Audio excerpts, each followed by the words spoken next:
ખંભાતમાંથી ઝડપાયેલી ડ્રગ્સની factory મુદ્દે કોંગ્રેસના સરકાર પર આરોપ। કોંગ્રેસ નેતા અમિત ચાવડાએ સરકાર ઉપર આકરા પ્રહાર કર્યા। તેમણે કહ્યું કે ડ્રગ્સ પેડલર્સ ભાજપનો ખેસ નાખીને ખુલ્લેઆમ ડ્રગ્સનું ટ્રેડિંગ કરે છે।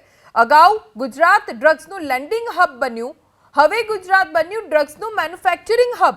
આગામી દિવસોમાં ઉડતા ગુજરાત ન બની જાય તેની ચિંતાની જરૂર।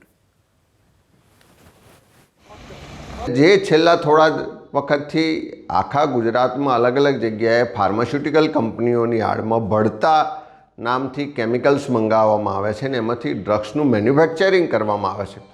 એનાથી એટલું એ પણ સ્પષ્ટ થઈ ગયું છે કે આખા દેશમાં હવે ગુજરાત ડ્રગ્સનું મેન્યુફેક્ચરિંગ હબ પણ બની રહ્યું છે।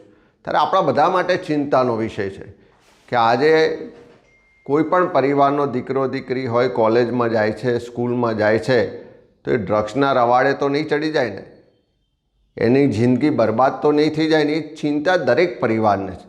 ત્યારે સરકાર ખાલી થોડું ડ્રગ્સ પકડાય અને એની જાહેરાત કરીને વાહવાહી લે એના બદલે ખૂબ ચિંતા સાથે આ ગુજરાત આવનારા સમયમાં ઉડતા ગુજરાત ના બની જાય, એનું જે એક સક્ષમ યુવા ધન છે બરબાદ ના થઈ જાય, નશાના રવાડે ના ચડે, એની ચિંતા કરવી પડશે। અને એક સઘન ઝુંબેશ સ્વરૂપે આખા ગુજરાતમાં ક્યાંય પણ ડ્રગ્સ લેન્ડ પણ ના થવું જોઈએ, મેન્યુફેક્ચરિંગ પણ ના થવું જોઈએ। અને જે ડ્રગ્સ પેડલરો ભાજપના ખેસ નાખીને ધીમે ધીમે ખુલ્લેઆમ ડ્રગ્સનું ટ્રેડિંગ કરી રહ્યા છે, એનો પ્રસારને વધારો કરી રહ્યા છે, એને અટકાવવા માટે પણ પોલીસે કડક કાર્યવાહી કરવી પડશે અને સરકારે એક સઘન ઝુંબેશના સ્વરૂપમાં ગુજરાતમાંથી ડ્રગ્સ નાબૂદ થાય